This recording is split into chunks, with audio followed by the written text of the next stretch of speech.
Hey Uros, how you doing? Hey Matthew, nice to see you. Nice to see you that too. that was too fake. Let's do it again. That's really, really, really fake. I think we might know each other too well to do this. Okay, hi Uros. Hi Matthew. Thank you so much for being on the channel.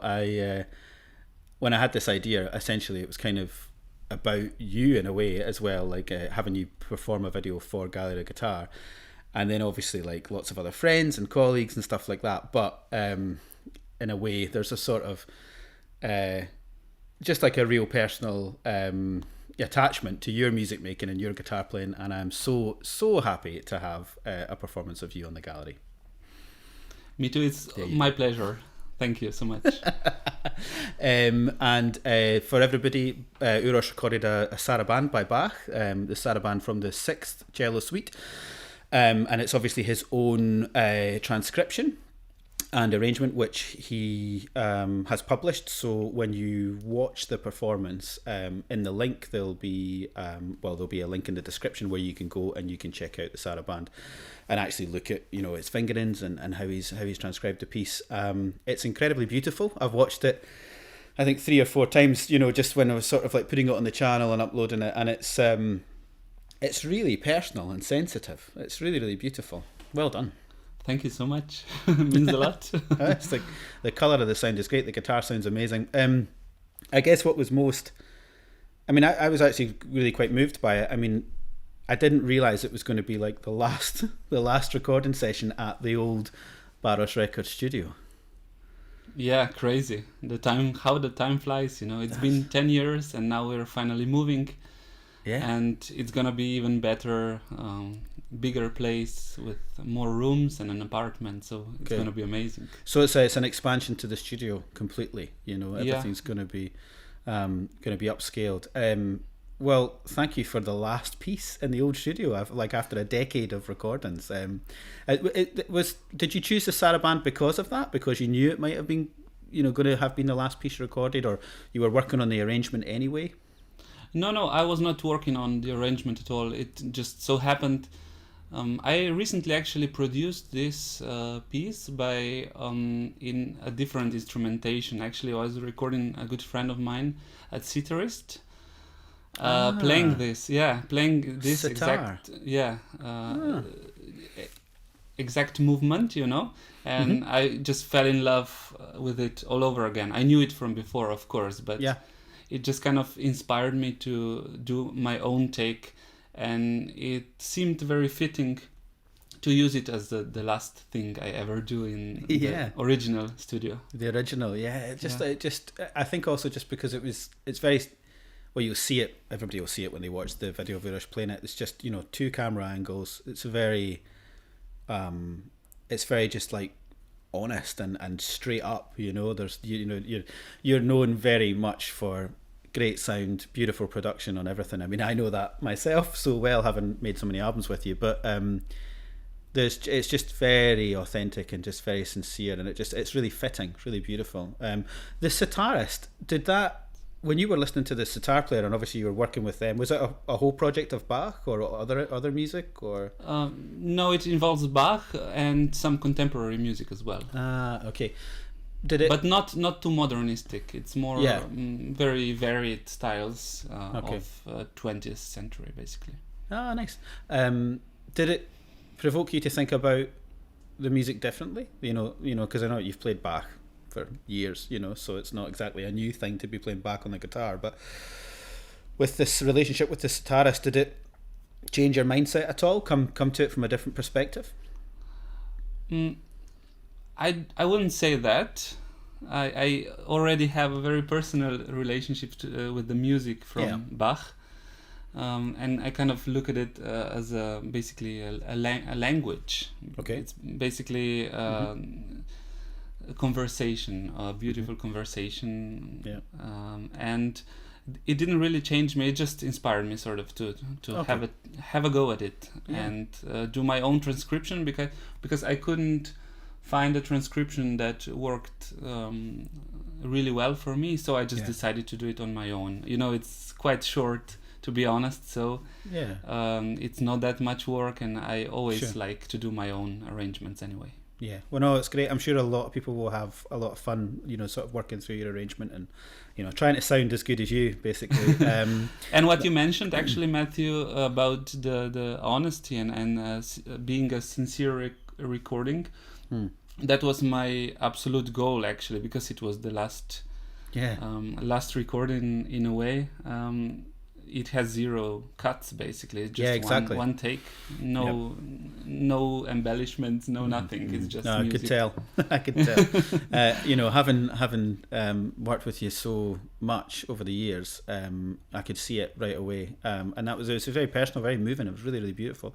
I just feel like this. I mean, it's mad. It's mad. Like, I know I've sat in that room myself quite a lot, and sometimes really happy, and other times like like, going crazy, trying to fix something or get something perfect. It's funny when you leave a space like that where you've worked so hard in. I mean, you've spent 10 years recording so many great guitar players, not me, other ones, and all these other musicians, and then of course now you're sort of moving on to somewhere else. You sort of, all the notes that have been played in that space and everything, it's like it must be an odd feeling, right? Yeah. I'm feeling very nostalgic recently, also because my family is also moving there to live there, and we finally have a place of our own, which was always our wish, but it took us a while to get a good nice house at an affordable price, because the price is. Despite the times we're living at, they're still crazy high anyway. Yeah. You think they think they'd give us a hand, because it's like in the middle of a pandemic. It's like knock a few thousand euros off, but definitely not. I'd probably happening. Put a few more €1,000 on. So tell me about the new place. Are you the Baros Records itself, the actual studio? Are you, because before when we recorded, and obviously you recorded so many players, there was this, it's a very intimate experience at the previous studio, because often you would be in the room with me, and we had a very specific way of working where we would sort of like record a piece and then edit a piece, and we would basically, by the end of the session, we would have produced an album, really, pretty much, apart from artwork and all that sort of stuff, but the editing would be done. You're moving into a bigger premises for the studio. You're going to have more space. Tell me about how it's going to work. Yeah, it's not huge by any standards anyway, but it's not as small as the original one. And the original place, actually, I had a dilemma. Was I going to make 2 tiny rooms, separate from each other, one for mixing, one for recording, but everybody was against this idea, and I agree now. I can see it why, because if you from a already quite small room, if you make 2 rooms, I mean, the acoustics is not going to be great. Of course, yeah. So, but this decision ultimately had some very big pros as well, because working with someone in the same room and talking about music feels completely different. Of course, yeah. Yeah, and I could tell after, when I visited a few studios, for example, the one where we recorded a quartet in Glasgow. Oh yeah, it's a little bit of a different experience, more detached kind of. It's still very nice and interesting, but it's a different approach. Absolutely, yeah. So I love that about the original studio. So I decided I will definitely have 2 rooms, one for mixing, one for recording. Great. But they will be interconnected very well, and I will also have the ability to be in the same room with the artist. That was very important for me. I mean, I was terrified of the idea that like you wouldn't be there to hold my hand. It's like I can't really imagine. I mean, it's probably quite different to what a lot of recording artists do experience. I mean, you're right to the connection when we did American Collection and we did the quartet, the Philip Glass stuff. Yeah, we did it in Glasgow, and of course, Bob, who was engineering, he was actually in a different, completely control room, and actually that control room was like down a corridor, like it's kind of quite far away from the main live room. That's quite normal in a lot of studios. Maybe it's an adjacent room with a window in, but maybe it's the nature of classical guitar as well, and the relationship certainly that you have established with many of the people you record, having you there in the room, obviously you have to be super quiet. You can't be like, you know, eating some crisps or like, you know, opening a can of beer. But like you're such a part of the experience. And then this is why I think we lean towards, you know, I would play a piece and we would be listen to it back and we go, okay, that bit's not so clean, we need to work on that. But it would be done in that process, and it would be really democratic, because it's like having another pair of ears that you trust, you know, to say, actually, no, don't like that, or have you considered this? And I mean, you become a very active producer, not a post producer, but like it's active in the role. So I'm so glad you're not going to lose that option, because, you know, I know an artist like myself. I don't know why it sounds so ridiculous, an artist like myself. I know a guy like me would benefit from that. Do you know what I mean? Calling yourself an artist, it's nonsense. But do you know what I mean? Like, you know, I know that I need that. I absolutely, you know, crave that. That's the reason why I wouldn't record with anyone else, actually. So bravo for keeping that as the ethos, you know. Yeah, thanks. Does anybody not like that? Does anybody go, could you get out? No, actually, everybody's kind of surprised at the beginning, but then eventually they learn to like it, or they love it, you know. It's one or the other. You couldn't give them an option. It's like but it can be a bit hard for me, you know. For example, I remember the session we did the Great Cambry with Bardic Trio. Yeah. And I don't know if you remember, but I had a terrible cold then. Oh, yeah. And we were in like and it was so difficult to keep quiet and not cough all the time, you know. Of course. And we're in a really cold cathedral and everything creaks, you know, like you look at a bench and it makes a noise, you know. It's like in November in Scotland. Yeah, I know. I much prefer, you know, I think I used to always crave those location recordings because you'd have this beautiful acoustic, but, you know, as I get older, I'm much happier with the temperature-controlled, comfortable studio to work in, you know. This is one of the other things that I will do differently. This new place has more space in a way, and it has big panorama windows, and I'm just keeping that because I want the light for working. I think the original place was kind of dim and cozy. Yeah, but it was not, you know, open, and I even painted the walls orange, and now I'm keeping everything very, very bright, so it's easier to work for long hours, you know. Yeah. So I mean, I know we're in the middle of this mad pandemic, but what? When do you think you'll be open? When do you think people will be coming to make music?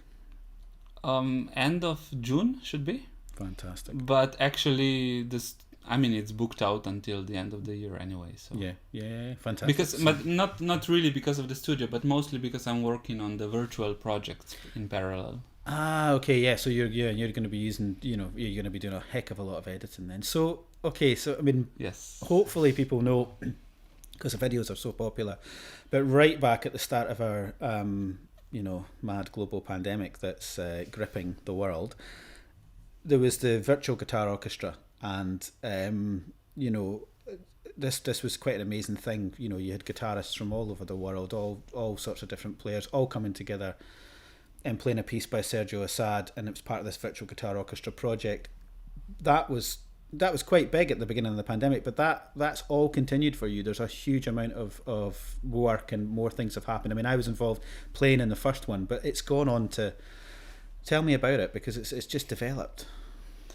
Yeah, it's become a global movement. It's a little bit quiet at the moment. We've done 4 video releases. One was rather small, in honor of the anniversary of Beethoven, but 3 of them were nice. 3 of them were really huge projects of up to 200 people playing at the same time. So it was a massive feat of editing. But we were able to release all the projects within a month and a half of work. So it kind of went from there, and we're currently involved. Our whole team is now currently involved in producing virtual guitar orchestra videos for different universities and high schools basically in across America. Wow, fantastic. And we've selected 13 ensembles to work with. Mm-hmm. And they kind of send us home recorded material, and we do all the editing and stuff. Yeah. And I mean, this project is funded by the Augustine Foundation. Yes. And supported by Augustine Strings, who you and I know very well. Yeah, of course. Yeah. And great. they've been very supportive in that. And we are lucky to work on such projects. And I think they are also very, very happy to receive a video like this. There's a lot of amazing guitar teachers out there who have, great ensembles, great groups of young students, young people getting together making music. And then a pandemic hits and there is no way of connecting those students again. They can't physically be in the same space. So they lose all of that just enjoyment of music. And I mean, me and you both definitely know this, and every classical guitarist out there knows this. There's been a loner, and then there's playing classical guitar. Do you know what I mean? Like, it's like, there's lonely people, and then there are classical guitarists, and they're in their own little world of like, solitary confinement, like playing their guitar. So anything that we can do with other musicians, and even if it's, just other guitarists, I mean, I would say champion the idea of working with other instruments and voice, but so many guitar teachers must have just lost the ability to get their students together in groups. So you've been able to facilitate a way at a really high level, actually, students can come together and they can hear the sound really good. I mean, when you first embarked on that first project, I was just like, how are you going to make all of these guitarists sound like they're going to have a homogeneous sound? They're going to actually sound good together, because it's not just the Tirando Appuyando debate. It's like, do you know what I mean? It's like insane differences in coming to the string and making the noise and the sound. And I was just like, this could be a disaster. Not with you in charge, but I was like, this could be a philosophical disaster. Getting guitarists to play together in the same room. It's not just you. I thought the same thing. Yeah. It was a huge risk in a way, yeah. Yeah. But I mean, you nailed it. It sounds amazing. Thanks so much. Yeah, but how do you come to it? Do you are you really mixing the sounds to blend, or are you embracing the differences in color? I mean, do you have a particular way you approach 100 guitarists? I've learned to take differences as a good thing in this kind of ensemble work. Mm-hmm. It actually makes the sound much richer, but the timing has to be right, and in order for that I do a lot of note per note editing. Oh, okay. And in terms of noisy submissions, you just need to use some advanced software like RX8 from Isotope.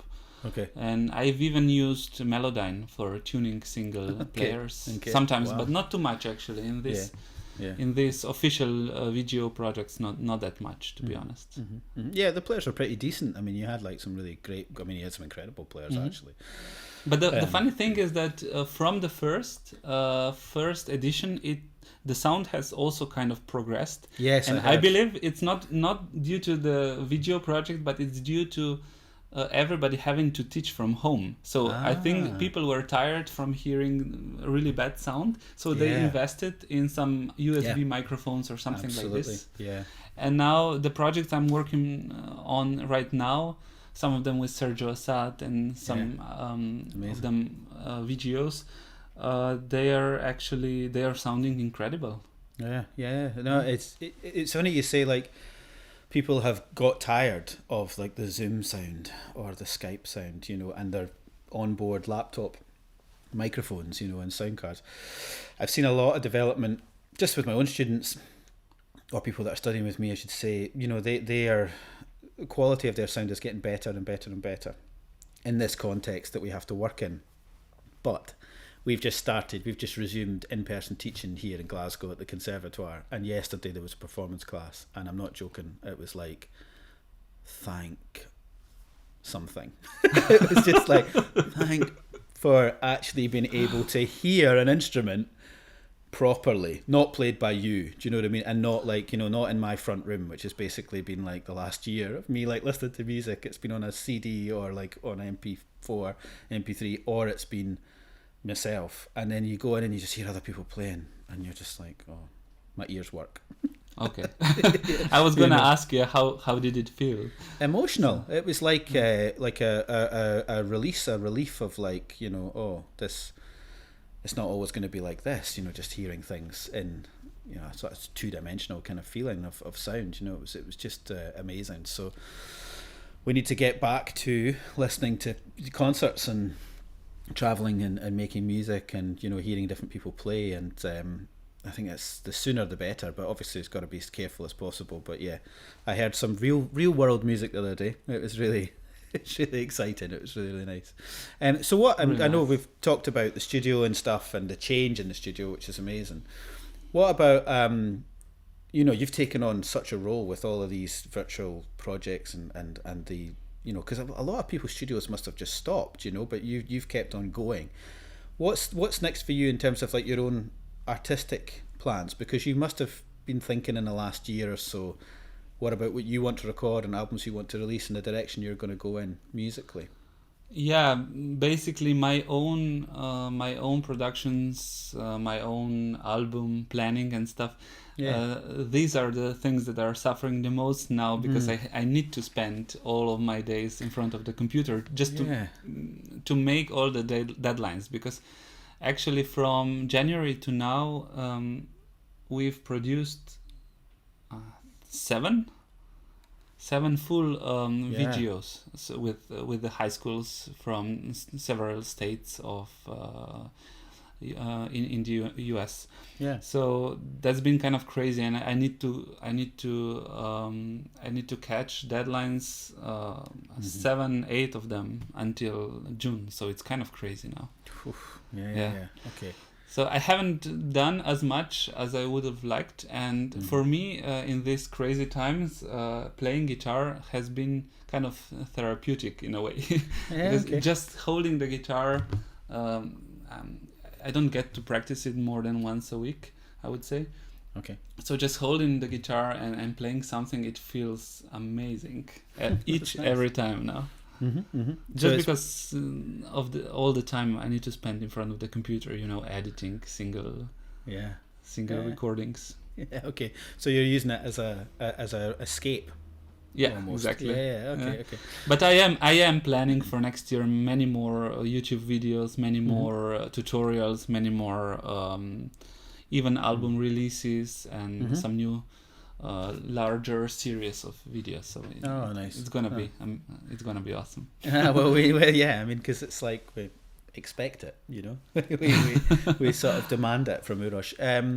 Are you, in terms of albums, have you got any specific ideas about what repertoire you might move into? Because one of the things that you do that I think is a lot of people that I'm going to interview in this series, or I'm going to bring into curating for the gallery,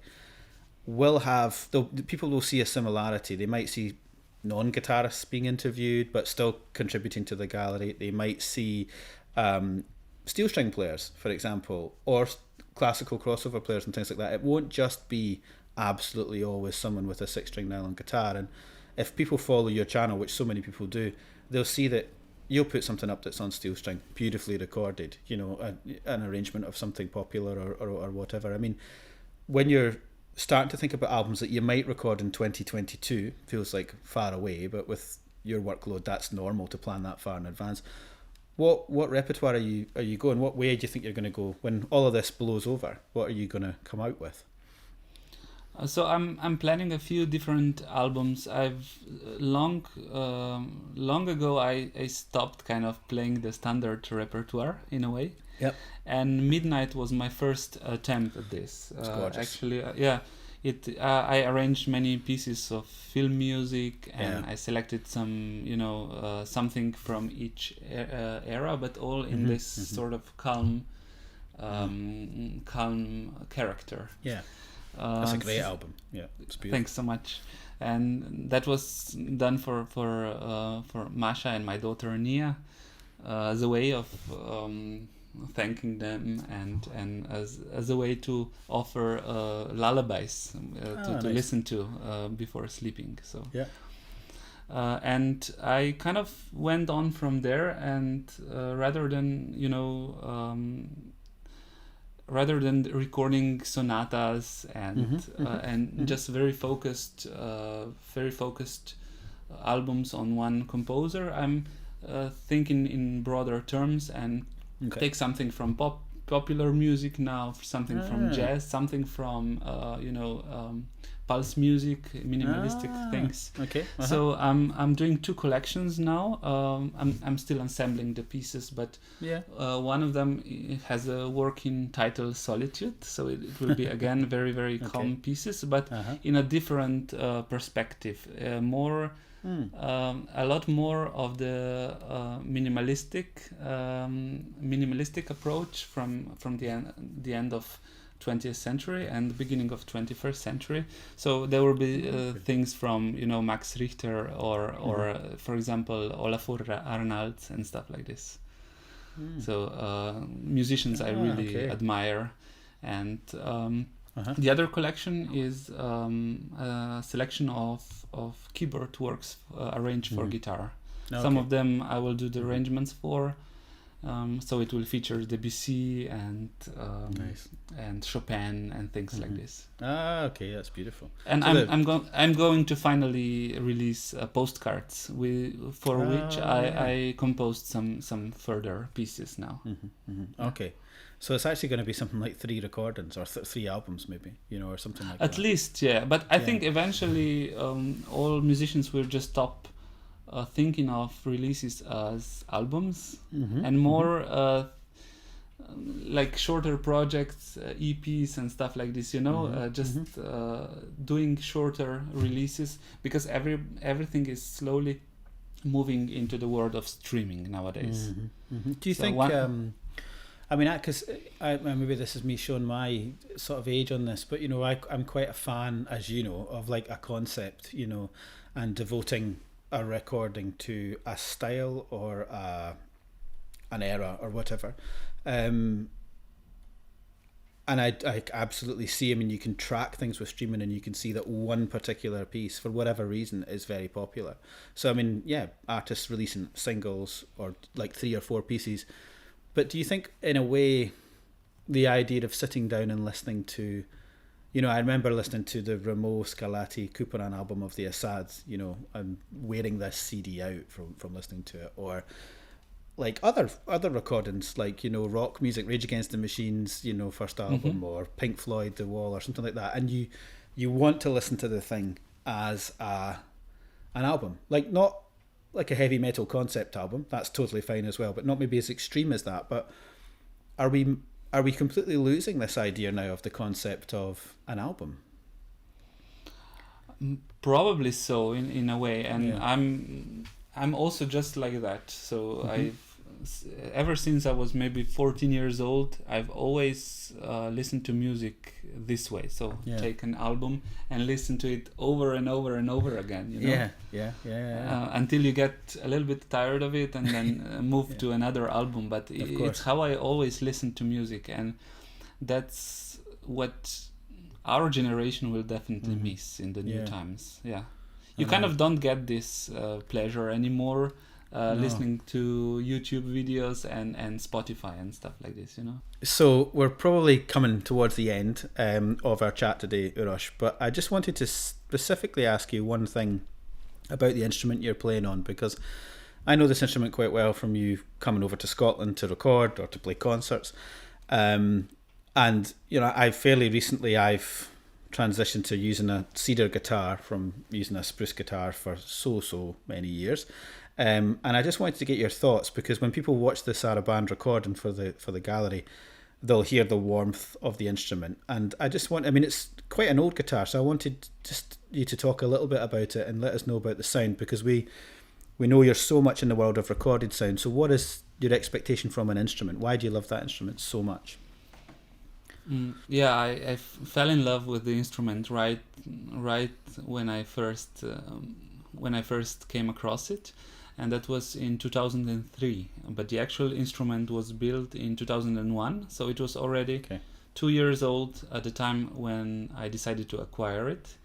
I mean, my parents bought it for me because I was, I don't know, 16 years old. Yeah.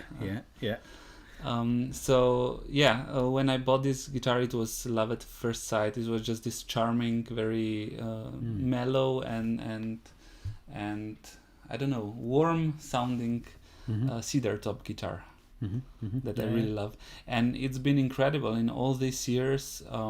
It served me so well, and I feel like the intonation of the instruments is just amazing. And one other thing I really love about this particular instrument is how easy it is to play. The neck is extremely thin. It was an experiment from Michele della Giustina, the builder, and it was the only guitar from that era from him that had a neck so thin. It's just incredible. So some of the crazy things that you can do on this guitar, you wouldn't be able to do it on a Ramirez guitar, you know? Yeah. Oh, so that's also one of the things I love. And I've used it for so long, and I always wanted to have a very good spruce top guitar as well. So I decided to do the opposite of what you did. So actually now Michele is building me a brand new guitar that I'm expecting very soon. Okay, nice. So you'll have a spruce and a cedar mixed. Yeah. Okay. And this new one will be a traditional spruce top, whereas this old guitar of 2001 is a double top guitar, but it has no artificial material. So there is no honeycomb or no bracing. No lattice bracing, but it's actually just a piece of balsa glued together with a cedar on top and inside a layer of spruce. Okay, so it's already quite an interesting top on the existing one. Okay, and with the spruce guitar that you're getting, is it traditional? I don't know, it's a bit of a surprise. Okay. But I think it's made of cheese. So, but I think it's just traditional top, yeah. Okay, cool. Oh, because nice. That's what I love the most in guitars, just standard traditional tops. Yeah. Okay, so it'll be interesting to see or to hear once you've had a bit of time, to sort of explore the sound. When do you think you'll get it? When do you think it'll arrive? I think probably in the summer sometime. Okay. And with the spruces how it is, it needs at least 6 months to get it in good shape. Basically. Maybe by the start of 2022. You'll be recording on it and letting us hear it. A new guitar day in the summer is always good. Yeah. So it's something to look forward to. Excellent. Well, listen, thank you for catching up, basically, and thank you so much for the Saraband by Bach on the channel. So after this, everybody can go and have a nice listen to you playing the last piece ever in the original Baros Records studio, and we'll keep an eye out for all the future videos and releases from your new home. It'll be very exciting. Thanks so much for the invitation, Matthew. My pleasure. You were like my number one. See you later on. See you later. Ciao. Cheers. Bye.